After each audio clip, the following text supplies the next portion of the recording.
wirimbure urabe kangahe ukora nabi, wirimbure kangahe uje imbere y'Imana uyibarira ngo mbabarira hana nacumuye nakoze ibyankwa nawe.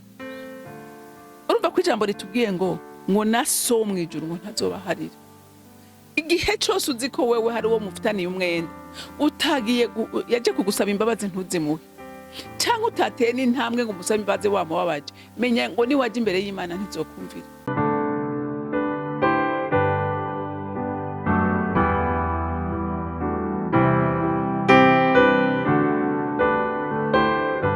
Bakunzi ba Hori Kanani TV, ndanezerewe kandi gusubira guhura namwe ngo tuganire ijambo ry'Imana.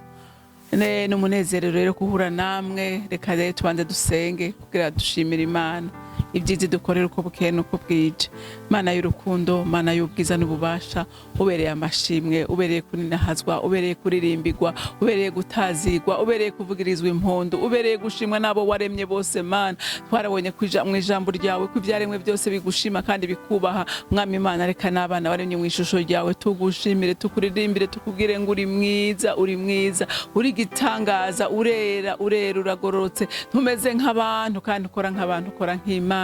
Mwami wanje, Mana yanjye, tugushimiye urukundo rutangaje n'imbabazi zihebuje utugirira ukwebukeye nuko bwije. None mukunzi mwiza, ushimwe kwemeye kuduha uyu munsi wa none tukaba tugendeyemo. Erega niteka dutewe Mwami Imana, hariho abatawubonye ariko twe tugiriwe neza n'ijuru tubonye umunsi nk'uyu. None reka tugushime, reka tukuninahaze, reka tugukengurukire, ushimwe kandi wubahwe Mwami Imana kuri urwo rukundo n'ubwo buntu, mu izina rya Kristo Yesu senze nizeye kuvyumvise. Amen, amen, amen.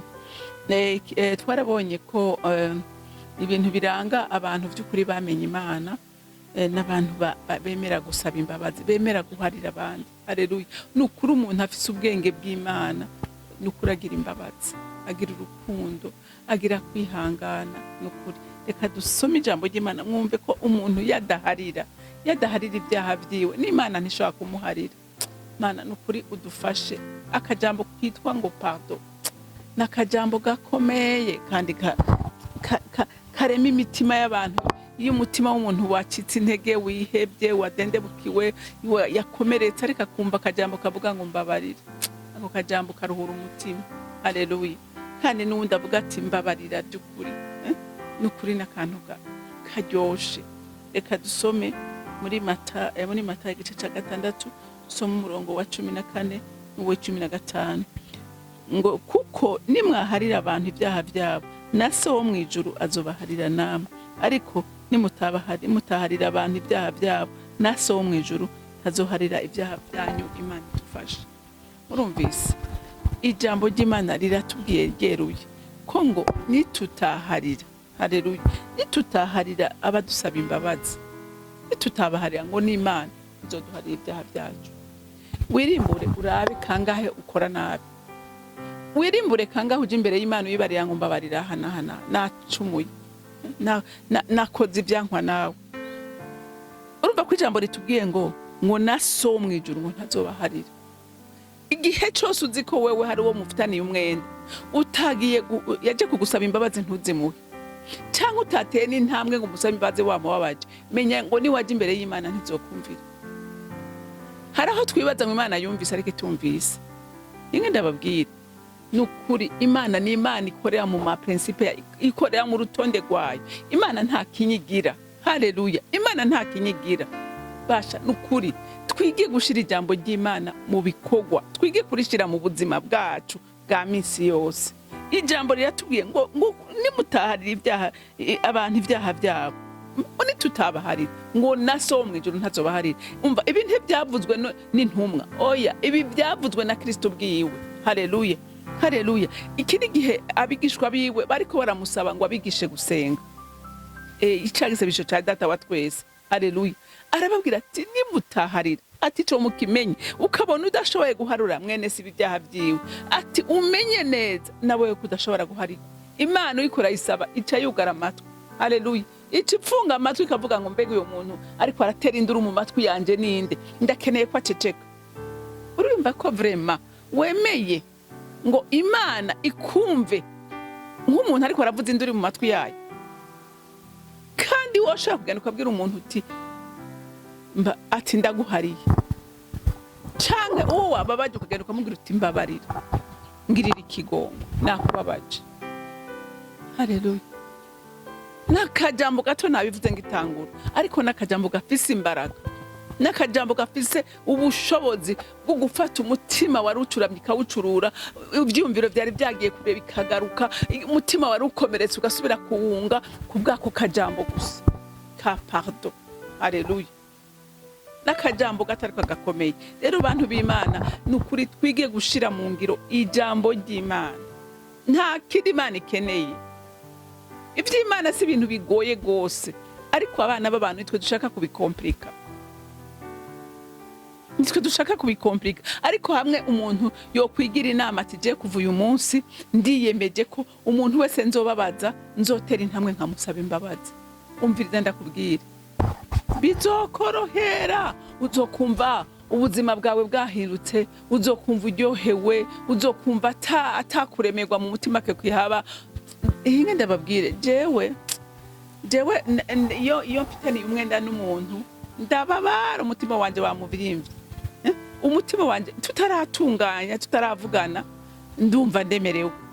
Kiretse hariho nk'umuntu ushobora no gusaba imbabazi. Je hari umuntu vraiment nigeze kubona umunsi umwe nkabona ndaba nabi, hama nkamubaza, hama ntanyishure, kandi nkabona ko ndaba nabi, nkabwira none ngo tuvugane basumbwira icabaye. Umuntu kabona guma atavyumva. Urumva hariho abantu mu mitima yabo bakomanaye, ariko nagira ndakubwire muntu w'Imana, igihe cyose udashobora kumva ko utaremerewe no kumva utavugana neza na mwene so, aba ari ikibazo gikomeye. Kuko Yesu adutegeka gukundana. Ngo ni haba hariho umwenda ufitiye mwene so, nguje gutanga ishikanwa ryawe, ntiwirigwe ngurizana, subira inyuma ngo ugende ubanze utunganye nawe hamubone kunzanira ishikano, niho ndaryakira. Ariko urumva kangaje ushobora gutanga amashikanwa Imana itabona, Imana idashima. Imana ndashaka kudashima ishikanwa ryawe, kandi uritanga uko iminsi yaremwe, kubera kuko hari ugwirira uri mu mutima wawe. Kandi Imana ntishaka cyane ayo mashikanwa yawe, ariko ashaka umutima utanze iryo shikanwa, niwe ikeneye gusumba ishikano. Haleluya, haleluya. Imana ntikeneye abayempressiona, ariko Imana ikeneye abayigororokeye. Imana ikeneye abagendera mu rutonde rwayo. Haleluya, haleluya. Nikeneye abavuga amaverse menshi, ariko ikeneye abashira amaverse mu ngiro. Nikeneye hariho abayama muri Bibiliya bayifise mu mutwe yose, ariko waraba ivyamwa vyabo ugasanga ni zero y'umuzinga. Imana ikeneye ko ijambo ryose uvuga risa nuko usa n'iryo jambo. Haleluya. Imana ishaka ko dusa n'ijambo. Twitoze rero basha, twitoze kugira ngo dushobore kugaragaza iki ubuzima bw'Imana, dushobore kuba b'Imana ishaka. Haleluya, haleluya. Tureke kwiyorohereza, tureke kwiyorohereza. Kandi si no kwiyorohereza ndiko ndanavyitiranye, si kwiyorohereza, kuko umuntu ashaka kwiyorohereza atuma arinda umutima wiwe. Kuko ijambo ry'Imana riravuga ngo turinde imitima yacu, kuko ngo ubugingo ngo ariho bududubiriza. Rero igihe cyose tutariko turarinda ubugingo bwacu, turiko turanduza imitima, turiko turanduza n'ubugingo bwacu, kuko gihe umutima uremerewe n'ubugingo ntibushobora kumererwa neza. Haleluya, haleluya. Twirinde rero ikintu cyose gituma tutaba nko ubuzima bw'Imana. Haleluya. Ngo ariko nimutaharira abantu ibyaha byabo, ngo naso ntazobaharira ibyaha byanyu. Subira umedite kuri iri jambo, subira umedite kuri iri jambo, ubanze usubire wiyumvire, mbega abantu umufitaniye umwenda bangana gute? Abantu wumva udashobora no kuraba mu maso bangana gute? Abantu wumva udashobora guharira ikosa bagukoreye wumva bangana gute? Banza ugerageze ubarimbure ko wiyumvire. Nanje ndiko ndiyumvira. None wibaza ko ugiye imbere y'Imana ngo uyisabe, wibaza ko we nanje twishura dufise abantu twikoreye, dufise abantu twumva tudashobora guharira? Mwumva Imana by'ukuri ishobora kumva amasengesho dusenga? Shira ku munzani, hamurabe. Hama ni wumva utsinzwe utera intambwe. Hariho abantu benshi bavuga ngo je ngiye gusaba ikigongwe naka yo bangaye. Oya ntakugaye, kandi naho yo kugaya biramuraba. Erega yewe we uba witatuye n'Imana. Haleluya. uba witatuye n'Imana yawe, umwenda usigara kuri we.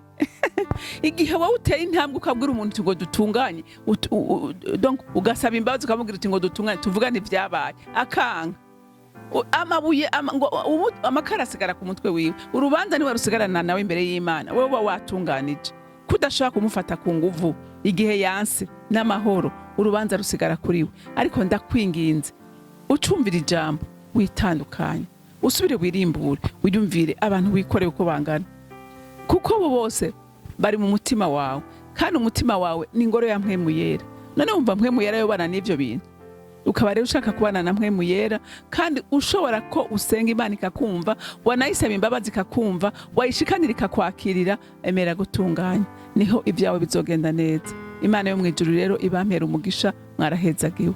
Mana data rugera byose uri mwijuru, shimwa mukunzi mwiza ko wewe iminsi yose wamurekura dukebura. Erega iri jambo ndabizi si jewe ndiko ndarivuga, ni ryawe, niwe warigenye uyu munsi kuko uzi ko hari abarikeneye.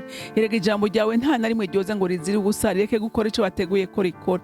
Nyemerera rigwe mwivugiza kugira ngo rifashe imitima yose yakomantaye, yuzuyemwe igwiri, yuzuyemwe umubabaro, yuzuyemwe agahinda. Iyo mitima yose isubire gutembamwo ubuzima, kuko aho utari nta buzima, ahari icaha nta buzima, ahari gukomandara umutima nta buzima. Urekerera ubuzima butembe, abana baba batabagwe, hanyuma icubahiro cyose n'amashimwe yose aba yawe. Nkaba ndabisenze ndabyizeye kuvyumvise mu izina rya Kristo Yesu, amen amen. Mwarahezagiwe, mugira umunsi mwiza.